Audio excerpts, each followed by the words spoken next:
Hello and welcome back to another episode from Across the Table. Today we are joined by Mr. Joshua Lhote, the president of the Gibraltar-Moroccan Business Association, an organization dedicated to, in conjunction with the Gibraltar government, to develop relations with the Kingdom of Morocco, strengthening the economical, cultural and commercial ties between Gibraltar and Morocco. We will be discussing the association's role in building business relationships, the incentives available for investors and entrepreneurs, Morocco's vision for the future under the leadership of His Majesty King Mohammed VI, and what all this means for the business and individuals in Gibraltar. Joshua, thank you for doing this. Thank you very much. And thank you for hosting us. What a view. Yeah. What a view. It's a perfect day for this. It's a nice view, and I'm glad we can enjoy it together and everybody that will be watching. Thank you for hosting the podcast. I think it's very important to communicate with the public at large, especially in Gibraltar, about all the opportunities that a direct commercial relation between Gibraltar and Morocco can bring on both sides of the strait, and to communicate about all the work that's been done so far. There's many things that the public knows because we've been on different interviews and different occasions that were broadcasted, but there's more things that people don't know about. And hopefully we can touch on much of them today together. Absolutely. As most people know, Gibraltar and Morocco have had centuries of history together. Centuries. Absolutely. How has Morocco been an important ally to Gibraltar historically? Well, without Morocco, I think historically there is no doubt Gibraltar could not have been and remained British. Probably not for 100 years, probably not for 20 years, since the Treaty of Utrecht was ratified by Spain, Britain and France. In a nutshell, in 1713, when Utrecht as a treaty is ratified, Spain is under the constraint of France. France had won the War of Spanish Succession, and Spain, the new king of Spain, the new Bourbon dynasty of Spain that just arrived, superseding the Habsburg dynasty, was pretty much felt forced to ratify the treaty by France.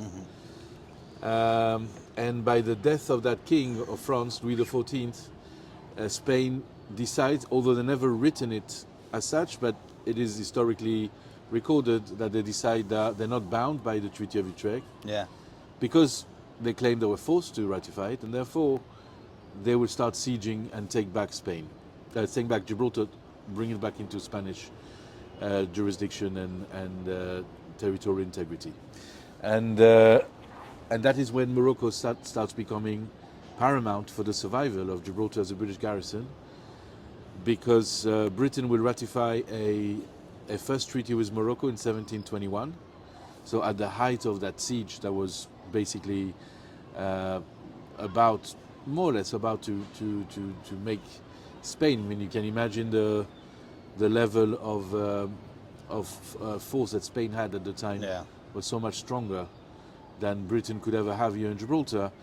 And it's through the help that Morocco has provided, with different merchants that were coming, were supplying the garrison with everything that they needed, that Gibraltar was able to survive. So that's from the 18th century onwards, at many, many occasions, all the way to the last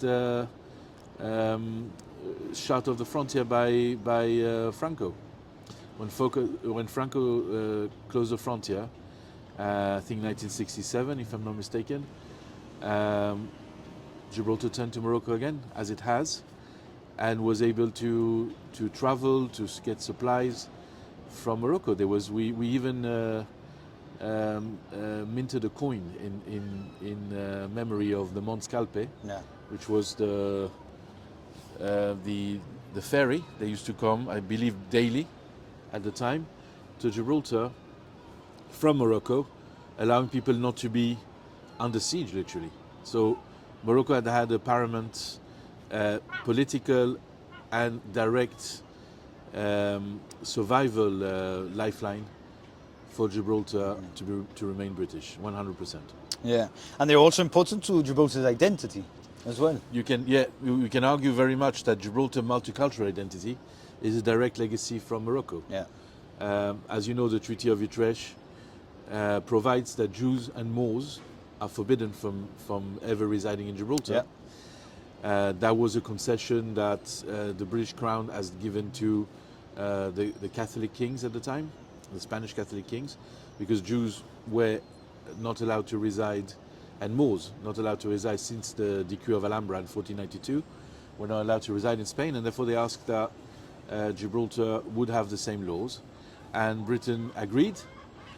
However, everything changed once the siege from Spain basically violated the provision of the treaty, yeah. and Britain was forced to have that new treaty with Morocco. And Morocco, who already had a multicultural society all the way to government, because you had Jewish ministers of finance under at the time, the dynasty of the Alawite dynasty of Morocco. The Sultan name was Moulay Rashid was the first one, and the one at the time was Moulay Ismail. By the way, this still is the Alawite dynasty is still in power. So Yeah. this is when they start in 1666. So by the early 18th century, they're here. And what happened is that the Moroccan Sultan will impose Jewish Moroccan merchants to provide Gibraltar's garrison, and they were always expelled afterwards under the provision of the treaty, under request from Spain, and they kept on being expelled because the treaty said that they couldn't reside here. And what happened is that there was a warning by the Sultan that if that carried on, then the treaty would be revoked and Gibraltar would be on its own. And therefore there was a decision made by the governors at the time. There's a very interesting lecture from Sir Joshua Hassan about this paradox of the Jews of Gibraltar being here for so long from Morocco and the Treaty of Utrecht. And there was a governor, local governor, his name escapes me at the time, decided that there was a new law that the Jewish merchants were remaining in Gibraltar to repay their debts. Yeah. And that was the loophole that allowed them to stay and not reside here officially. Yeah. However, but multicultural society of Gibraltar, which is identified by many cultures, we have obviously Catholics, we have Anglicans, but there's also minorities such as the Hindu community, the Muslim community, and the Jewish community. And members of the Jewish community, some of them have been here for 300 years, the families obviously. And Sir Joshua Hassan is a typical example of that success. Now, from Utrecht to Sir Joshua Hassan, you have the Moroccan heritage. It's a Moroccan multicultural society that has allowed Gibraltar to have that identity, which is now known as a multicultural haven. Obviously not to angelize or idealize, but clearly what Gibraltar has is a very interesting The mix. model was copied from Morocco and brought over. Well, I don't think it was done consciously, but it's because Morocco had imposed Yeah. that the racist provisions Yeah. of Utrecht would not be de facto remain in place, that Gibraltar was able to bring the Jewish Moroccan community, and probably multiculturalism in Gibraltar, definitely for the Jewish community, was a heritage of Morocco, 100%. Well, you mentioned it because, and I'm sure you can correct me if I'm wrong on these 2 points, but Sir Joshua Hassan's family came from Morocco. Absolutely. I mean, the name Hassan just tells you Hassan is a Moroccan name. The prince now of Morocco is Hassan as well. Moulay Hassan. Exactly. Moulay Hassan to come, and Hassan II, Yeah. the incredibly insightful former king of Morocco, father of the current king, Hassan. And Hassan is obviously a Muslim name, Yeah. which many Jews had adopted Yeah. in Arab countries. And here in Gibraltar, we don't think about it. We say Hassan, you know, Sir Joshua Hassan, or Hassan is quite a common name in the Jewish community here.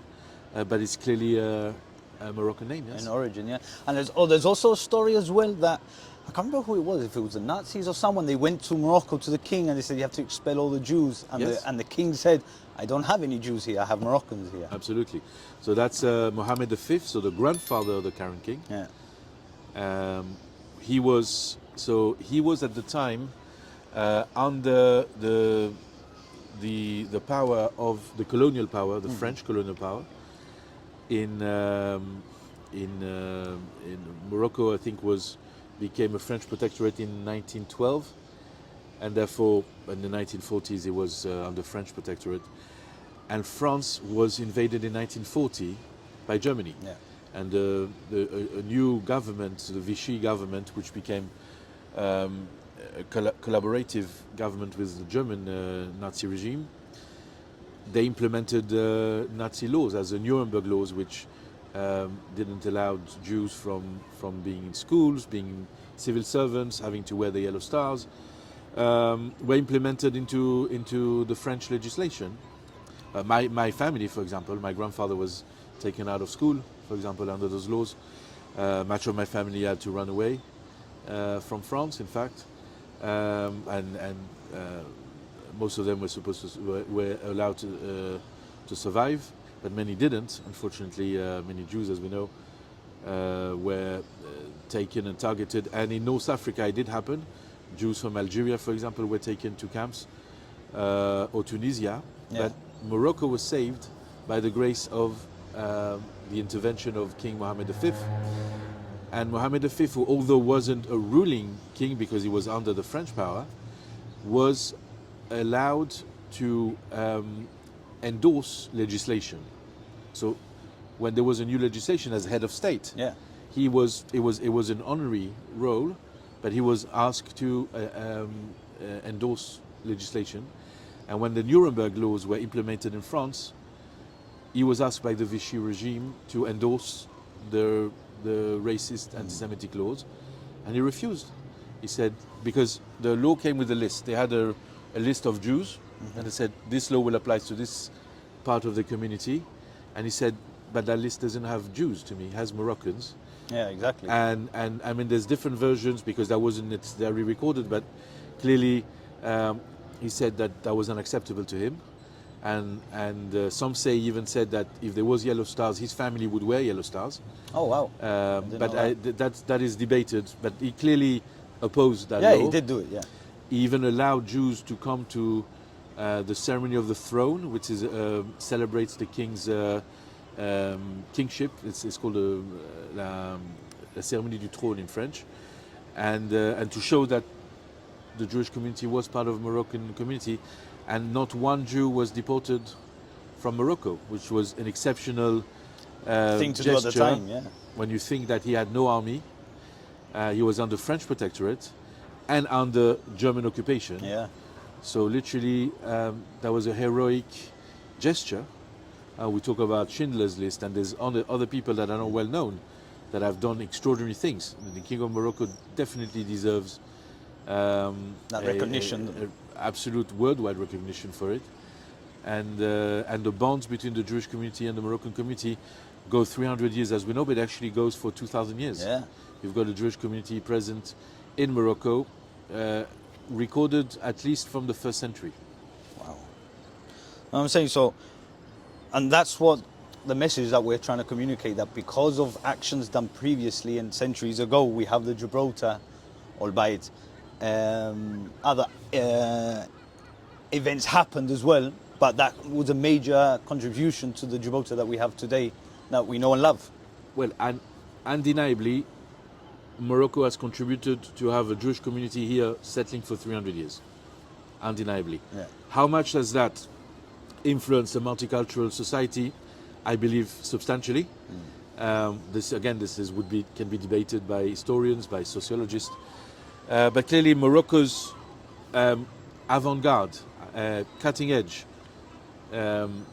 relationship with minorities has definitely influenced the way Gibraltar is today, there's no doubt about it. And all the way to making Gibraltar a model, what I believe to be a model to be studied for the world. I believe policies, because Gibraltar didn't change in a way, it wasn't an ethical, when Britain stopped slavery in the 1830s, it's out of morals. When the France does the human rights in 1791, it's some kind of in ethical reasons that we are more evolved as human beings, and therefore we need to give equal rights. Gibraltar actually evolved more out of survival instincts. Yeah. And so therefore they were advanced in that way, and it's the Moroccan ethics towards minority that has allowed Gibraltar to survive, and that has changed Gibraltar. And I think that says a lot about human nature, because human nature is always there. We always learn from our own mistakes in order to improve. The model that Gibraltar has, contrary to any others, is that we only need to deconstruct what happened over time to understand better human nature. So it's because the garrison here needed to survive that they turned to Morocco, although originally they refused Moorish people to come here. Yeah. And then they allowed Jews to come in because they needed to survive. And then eventually Gibraltar flourished all the way to have Sir Joshua Sand, that has a huge contribution to Gibraltar. Yeah. So that means that Gibraltar really can be an example to the world, and in many ways Morocco had contributed to that. For those who, so we'll skip to today now and see the fruits of the history that we've just discussed here now. For those who haven't heard of the Gibraltar-Moroccan Business Association, what is it and why was it created then? Yes, so the Gibraltar-Moroccan Business Association, I believe, was created in 1999 by Clive Reed. He was the president at the time that created it, with local businessmen that were traveling through the strait. And I would say generally they created a lot of connections. Businessmen in Morocco, which I was privileged to meet. Some even political figures. However, it remained more of a local association. Yeah. It remained something that local businessmen in Gibraltar aspired to connect to Morocco. But I don't believe the public at large really was able to benefit from the way the association was working at the time, although there was a lot of efforts made. But much of what we see today happened a bit later. Also, Clive was still around until Clive stepped down, unfortunately for health issues. But we were able to connect to the government of Gibraltar a bit later on. I mean, the government of Gibraltar was very supportive from the outset. But I mean, things changed a little bit when we got the attention of the government, and we were able to. Stephen Marine came and was able to speak with different members of the government, such as the Deputy Chief Minister, Joseph Garcia, and with the Minister John Cortes, and different members and the government in general was very supportive of the idea of connecting to Morocco, especially when Brexit happened. The idea that Morocco would be very helpful in case something happens on the frontier with Spain, similar to probably what happened with Franco at the time. And we always advocated for permanent relationship with Morocco, regardless of Spain. But I think the fact that Brexit happened, and therefore the alarms that something could happen with Spain, also encouraged these grants that we received that are able for us to open an office in Tangier, to have employees working there for us, and really create the bonds that we have today on many levels, whether it is government, whether it is on the private sector, whether it is on many levels. Yeah. So we have now, we have Minister, because you mentioned it, we have Minister John Cortes now leading Gibraltar's efforts, because a part of his portfolio is the relationship with Morocco. What role has the GMBA played in supporting that work for the government as well? Well, in conjunction, obviously. So I think a very clear role that, first of all, the incentive of going to Morocco came from us. The members of the GMBA, I think we have advocated for that. Yeah. Every time we had interviews, whether it was a GBC or different, we always mentioned that it's important to look at Morocco. In fact, when Brexit was a fact, straight away we went on interviews speaking about Morocco. We had different conference given in GFSB, Gibraltar Federation of Small Businesses, different things, and the public at large was extremely receptive to it. And we also solicited the government. So I think at the outset we were quite instrumental, and when Minister Cortés came to Morocco before the most recent elections, when the GSAP came back, he had said, look, he was convinced that what we were trying to do was important, and he pledged that he would create the Ministry for Moroccan Relations if GSAP got re-elected, and that's what he did. Yeah. So I think we have maybe not the most important role, because obviously government have their own policies, but instrumental, yes. And also it's expanded even further now, because what can Gibraltar offer British companies now looking to expand into Morocco and into North Africa now because of this connections that we Gibraltar has the double advantage towards Morocco to be physically close. Yeah. And therefore, right now, door to door from here to the office we have in Tangier, it takes me about 2 hours. Soon we're looking at expanding maybe through helicopters, or so in theory we could be in Tangier from Gibraltar in 12 minutes, and that would be a fantastic game changer, breakthrough. But until then, it's not that far away. We can get there. So we are close to start with. Yeah. And being a British overseas territory, we have a huge advantage that Gibraltar can really be the hub, the bridge, the bridge between the UK, which has created enormous incentive for business relation between Britain and Morocco. The Kingdom of Morocco has also itself incentive, but Britain has a lot of them. If you want me to expand on the UKEF? Yeah, of course, yeah. So there's a credit agency, a UK credit agency. Yeah. It's called the UK Export Finance. And for each country, they support companies that would trade with the UK for goods and services. Ah, okay. So for example, let's say a Moroccan company wants to purchase medical supply from the UK.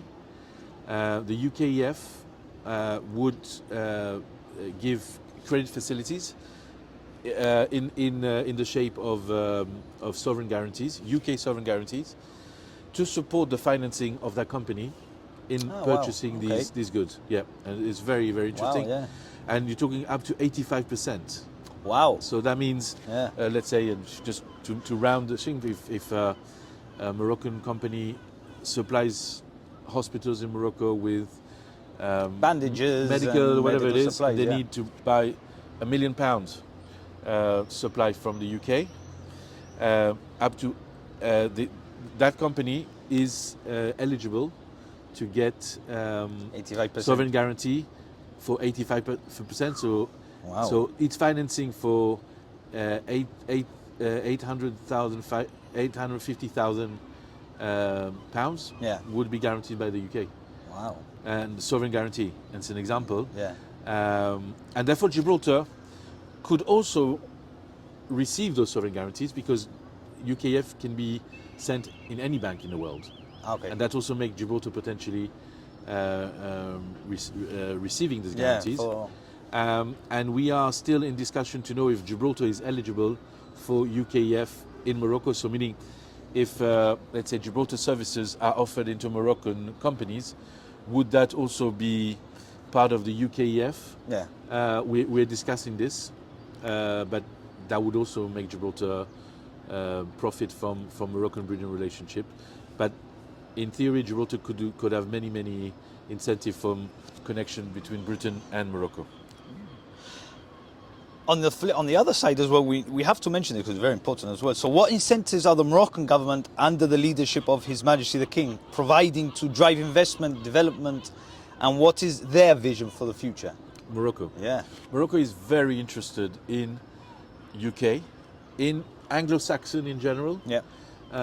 They anglicize more and more their schools. Recently, there's a fast train between Tangier and Casablanca. You can get there in 2 hours. They changed the announcements from Darija, which is a Moroccan dialect of Arabic and French, to Darija and English. Ooh. So they anglicize in the country. Yeah. And they're very, very interested in diversifying their relations. And therefore, they're very, very keen on US. But Britain also makes more sense because we're closer physically. Yeah. So they're very excited. They offer a lot of incentive. The Ministry of Trade and Industry, for example, in Morocco, offers, for example, new industries coming into Morocco from Britain, for example, up to 30% of funding, and that is no strings attached. No strings. So, if, for example, you combine the UKEF and Moroccan government incentive, you actually add in excess of funds. But there's obviously case by case. But I mean, there is enormous interest. By the way, this Moroccan is not specifically for the UK. It's any Worldwide. foreign industry coming into Morocco. But the UK would be looked at very favorably as well. Wow. Yeah. So as we continue to shape, Gibraltar continues to shape its future relationship with the EU, but what opportunities do you see strengthening ties with Morocco? Apart from all the incentives you just mentioned, what else is Morocco? Why the opportunities are to strengthen with them? Well, actually, this new treaty can have enormous advantage for Gibraltar as well, because Gibraltar coming into the single market, into Schengen, basically all the laws, all the custom relations between the EU and Morocco, which are well established, can also profit Gibraltar. As an example, there's a Euro 1, it's called, it's a custom form in Morocco, which makes Moroccan products compliant to EU legislation. Euro 1, I believe, these products could enter Gibraltar because of the new laws. The new treaty allows these products to come into Gibraltar as they would come into Spain, and they are of cheaper usually. And that could give an edge to Gibraltar. So it leads on nicely then. What do you think is the greatest untapped potential in the next 5 to 10 years? What industries do you think? For Gibraltar? Yeah. I think this, to be honest, the sky is the limit. Gibraltar is a British overseas territory which has a very small population, talking about 30, maybe 35,000 people, but its location is extremely important. Incredible. Yeah. You're talking about, just on the maritime level, talking about one of the largest maritime traffic on earth. Tangier Med as an example. What Morocco has done with Tangier Med was simply using its location. And they're doing extremely well.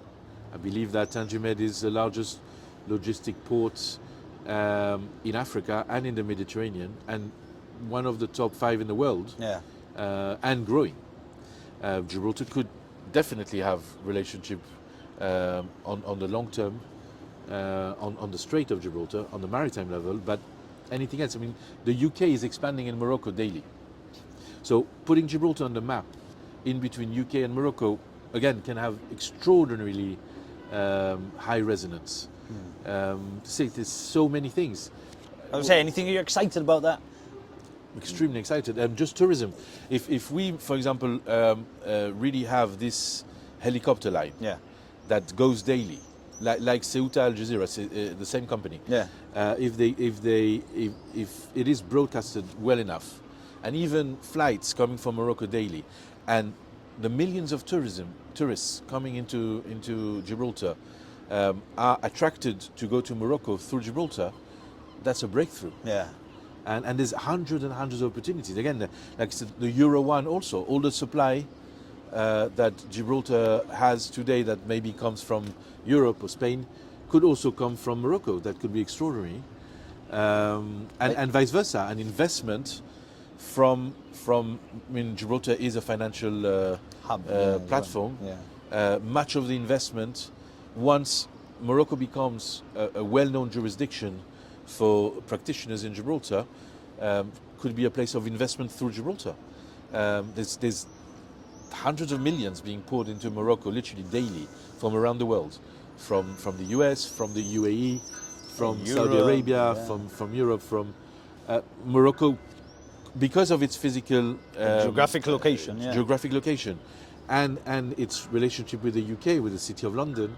Could And the vision from the king as well. I think he and his government and his father and now his son, I think, for him especially, he saw the future. He could Absolutely. see where Morocco could go if we put I in the believe right it's policies. a line of 3 generations. Mohammed V saw what Morocco needed to do to get its independence in 1956. Hassan II saw what Morocco could become Globally, yeah. once its independence has been granted, Yeah. and what they could do, such as Tangimed and all these things, and Mohammed V implemented it. Yeah. And the next Moulay Hassan will be able to actually globalize Morocco. I believe Moulay Hassan will become one of the most important men in the world. They're most influential for sure, I think. I mean, Because if you just imagine, even with the treaty now we're getting access to the airport to the rest of Europe.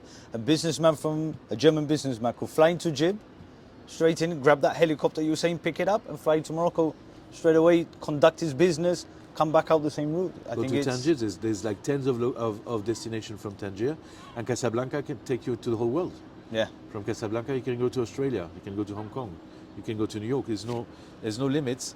But what I mean is that Morocco has this location that shares it with Gibraltar, Yeah. as a gateway to both Africa and Europe.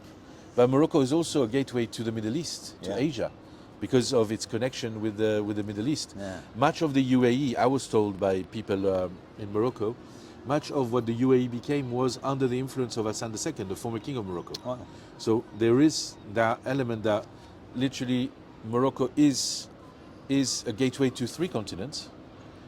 It attracts, because of its stability, investment from all the world, and Gibraltar shares that location. So I think it's just top now, if I'm not mistaken, recently in the news, the #1 country for production of vehicles.